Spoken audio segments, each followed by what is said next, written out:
Okay, alright. Update po tayo sa ngayon guys. Ang kinat na. Team Foul update po tayo sa ngayon guys. Ito naman sa ko. Si Paulo Avellino. Ay po to alalay kay Kim Chu. Duwahan po. Or ano ang take sa kanilang dalawa? Nakakatuwa guys itong dalawa na to kasi sumali po sila sa Slide Camera Fun Run na kung saan po ay tumatakbo sila ba yung pabilisan ng takbo. Aba, napaka-sweet naman ng dalawa. Napaka-gentleman naman si Paulo na humawak. Sabay sabing, dahan-dahan lang, baka makwan ka. Siyempre si Paulo Avellino guys ay siya yung todo alalay kay Kim Chu. Kasi si Kim Chu po, parang mahina kasi siya sa mga sports eh. Mahina siya sa mga takbo, mahina po sa sports. Mahina din po siya sa mga yung biking kasi isa para pang babae ka kasi tapos payat ka pa. Iba talaga yung biking skills mo. Iba talaga yung energy mo. Hindi ka gaya sa mga lalaki na lakas maka-energy, diba? Ganun po yung dito eh. Ganun yung basis dito eh. Si Kim Chu po, kaya na inahalalayan ni Paulo Avellino ito kasi sobrang hindi naman mahinang. May mahina siya sa ganun na kalakaran. Pero syempre, kailangan din na yun dahil gusto niya ma-maintain yung kanyang body. Healthy body. O, diba? Pero in fairness, si Kim Chu po, guys, ay namimiss na daw niya yung mami ni Paulo Avellino sa akin dahil pakiramdam kasi ni Kimi medyo nasanay na siya na nandyan na yung mami ni Paulo sa kanila. May guys may bagong update tayo sa ngayon na bago pala nag-umpisa yung fun run nila, yung sumali sila sa mga fun run na ganyan ba. Si Paulo Avellino po pala ay binigay niya na yung regalo niya kay Kim Chu. Pinili lang po niya yun sa I think dito nang sa Maynila niya binili pero hindi naman niya sinabi kung magkano or wala namang ganun. Basta si Paulo Avellino po pag iyan po ay nabili na mga gamit o regalo niya kay Kim Chu ay hindi naman yung sinasabi kung magkano yun or ano yung regalo niya. Hindi naman niya sinasabi yun guys. Kasi siyempre ang kasabihan kasi ni Paulo Avellino guys, pag regalo is regalo, hindi mo pwede sabihin kung magkano yung presyo at magkano yung saan mo binili. Kasi si Paulo po kasi is napaka-secretive na tao. Ayaw niya yung bengyang mo ibabalita yung ano yung binibigay mo or ibibigay mo palang sa mahal mo sa buhay. Ayaw niya yun. And then to naman si Kim Chu guys is tuwang-tuwa nung natanggap ni yung regalo ni Paulo Avellino sa kanya. In fairness, napaka-cute naman na sapatos yung regalo ni Paulo sa kanya. It's not a couple shoes guys. Hindi naman couple shoes yung regalo eh. Kundi yung kahiligan kasi ni Kim Chu na sapatos is a pink. Eh hindi naman pwede magsuot si Paulo Avellino ng kulay pink na sapatos, diba? Eh, paborito kasi ni Kim Chu mga sapatos na mga kulay pink eh. Eh, hindi naman pwede. Okay lang ang damit na gumamit si Paulo ng sleeve na kulay pink.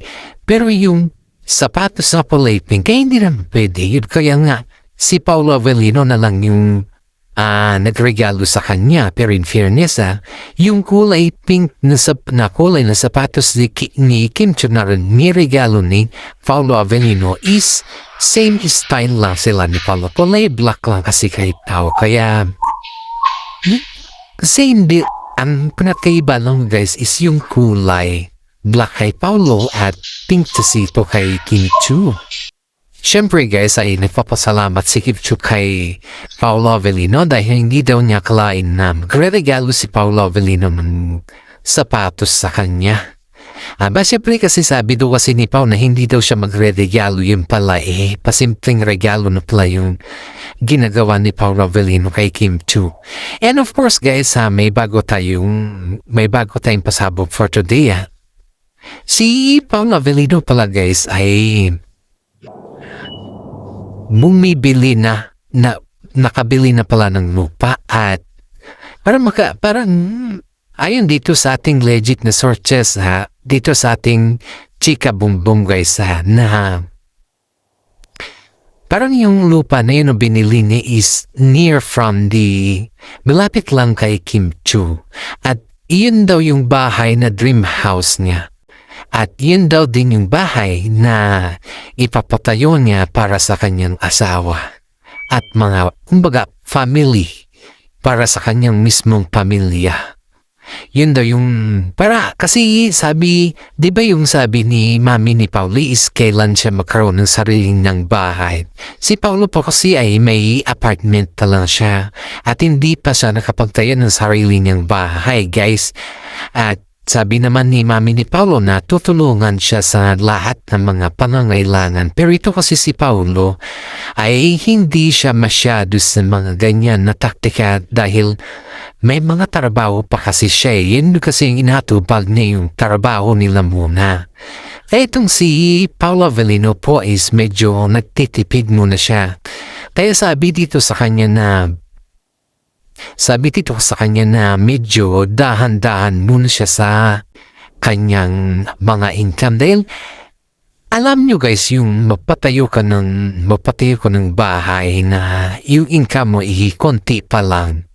Siyempre iisipin mo dito na paano ka naman makaka-income ng malaki kung hindi ka marunong magtipid. Diba? Yung tipid factor muna tayo dito. Yung kasi kay Paulo guys yung nagtitipid muna siya at kailangan niya na lang yung pag malaki na yung income, dun na rin siya sasabog at magpagawa ng bahay. Ganun kasi yung plano ni Paolo Avellino guys.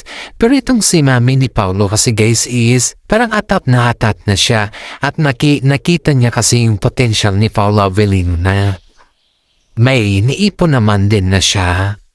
Kaya itong si Paulo guys is nagganap-anap ng lupa hanggang sa nakahanap po siya ng lupa at yun po. Ngayon, yung lupa na yun is near from Kim Chu's. Malapit kay Kim Chulan. Baka siguro guys, ang ninala pa nga ng mga iba. Parang si Kim Chu ata pa yung naghanap para kay Paulo, aba? Si Paulo talaga napaka-spoil kay Kim Chu. Ito naman si Kimi sa sobrang spoil naman ni Paulo. Hindi niya naman nakalain na pati siya na yung naghanap. Nakakatuwa naman. Pero para sa kanila naman, yun kung tutuusin natin, di ba? Pero yung fairness, after that guys, yung nakabili siya ng lupa, siyempre kailangan pag-isipan kung anong klaseng bahay yung may papatayo mo dun, di ba? Yun yung palaging pinag-uusapan dito eh. Pero sabi daw ni Kimi is, parang sundin daw nila yung kanilang tradition. Kasi si Paolo Avellino naman is half American naman siya eh. Samantala naman si Kimi half Chinese naman siya. Kumbaga is magkaiba yung kanilang gusto ba. Pero siguro naman pag sila ikasali, isa na lang yung gusto kasi palagi naman si Kimi yung nasusunod eh. Ganon naman talaga. Kung sino yung babae, siya yung nasusunod. Ganon naman talaga siya eh. Matagal na. Kaya tinitignan natin kung saan yung kaya ni Paolo Avellino. Kasi you know guys, parang kung pansin kasi ng mami ni Paulo guys na nakadepende na si Paulo kay Kim sa lahat ng decision. Yun yung pansin niya. At ito rin si Kim guys, parang ang role din niya kay Paulo is misis na kasi yung mga decision niya kung halimbawa is tatanungin siya ni Paulo sa mga yung mga magandang paraan or yung mga magandang way or magandang advices, ba? Lalong-lalo na kay Aki guys, tatanong din si Paolo Avellino ng mga good characters or yung mga advices guys dahil siyempre first time naman yung corona anak abnormal lang naman yan sa isang magulang na magtanong din sa mga ibang tao gagaya hindi na may ibang tao si Kim magtanong din sa mga kapwa nila na kung ano yung paano palakihin ang mga bata hindi lang mo sa YouTube kundi mas maganda yung makasama din nila sa showbiz. At yan po ay palaging tinatanong ni Paolo kay Kimi at si Kimi naman po is every time nagbibigay naman siya ng mga advices kay Paolo. Kaya itong si Paolo guys is very close kay Kim Chiu dahil dyan. Dahil nandyan palagi si Kim Chiu sa kanya. Every time guys, nandyan palagi si Kim Chiu sa kanya. Every time, hindi yan mawawala. Alam ng mami ni Paula Avellino yan na kapag nandyan si Kim Chiu, nandyan din po yung kapag may bagong para kung baka ipa-convert si Paolo, nandyan palagi si Kim Chiu sa kanya guys. Halos every seconds. Kaya pansin niya ng mami ni Paolo na yung pagiging mag-asawa na ba yung turing nila sa isa't isa. Hindi lamang po yung mami din ni Paolo yung nakapansin sa kanila guys, kundi pati na rin yung kanilang mga kaibigan. Kakaiba talaga yung napapansin nila sa kanila. At ito pa, di ba grabe yan kasi sa kanila guys, after that, kapag yung tapos yung mga event, syempre, wala yan. Magsiguwian na yan, di ba? Itong si Paolo guys, naghihintay pa rin kay Kim Chiu. Nandun pa rin sa sasakyan, hindi ayon dito sa ating legit na sources ayaw daw umalis or aalis si Paolo Avellino hanggat hindi niya kasama si Kim Chiu. Oh my God, very sweet nga sabi nila sa kanya. Very sweet ang Paolo Avellino kay Kim Chiu. Napapasana all na lang sila. At hindi lang po yan guys, pati rin po yung kaibigan ni Kim Chiu na very close sa kanya na kung saan is ginagawa kasi ni Kim Chiu yun na personal assistant sa PA ba guys ay napapansin daw niya yung kapag umaalis sila diba hindi daw comfortable si Kim Chiu dyan guys kung hindi niya tinext si Paolo at hindi niya kasama si Paolo. Parang yung magnet ba? Kung saan pumunta yung isa nandun din yung isa ganun yung magnet nilang dalawa guys. Kaya sabi ng mga fans sa kanila na hindi na sila maghihiwalay ito. May patutunguhan at may sinasabi na ang kanilang bandi hindi na lang yung dahil partner sila or dahil ganito hindi na kundi talagang ang end nila is may future na talaga guys. Yun yung end nila guys. Dito pa nga guys marami din nagsasabi sa kanila guys na there is always time for everything. Yan kasi mga kadalasan na sinasabi ni Paolo Avellino pag kinakantsawan sila siya. Kinakantsawan kasi siya guys dahil kapag may mga time na may nakakalimutan siyang things, itong si Kimi agad din kinatawagan niya. So, ibig sabihin, alam lahat ni Kimi yung mga gamit niya. Alam na kung saan niya nilalagay at alam niya lahat guys. Kaya, iyan po yung napansin ng mga netizen sa kanya. Yung hindi lang netizen, kundi kaya yung mga kaibigan din niya guys na kasama nila at kung tuwing nag-outing sila yung may mga nakakalimutan si Paolo, diba, na mga gamit niya. Tinatawagan niya si Kimi at ang mag-empake ng mga bag ni Paolo is si Kimi din pala guys.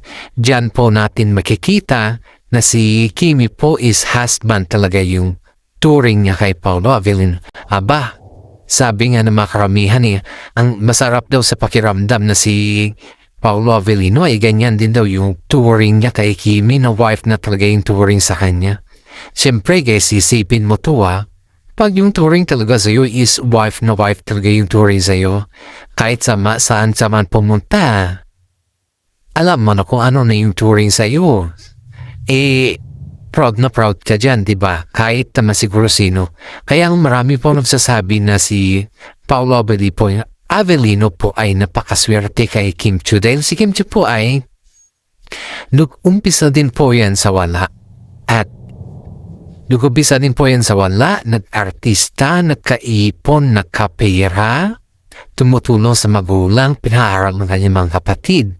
Isipin mo yung sakripisyo ni Kim Chiu sa kanyang pamilya. Ganyan po nagsimula si Kimi, kaya si Kim Chiu po ang dami niyang mga progress na business sa ngayon. Yung bunny bags niya, yan po yung bagong business ni Kimi Nakabili na din po siya ng sarili niya kondo. Magkano ang kondo ngayon, di ba? Sipin mo yan, magkano yung isang kondo? O sa kondo pa lang sa Pilipinas, magkano yun?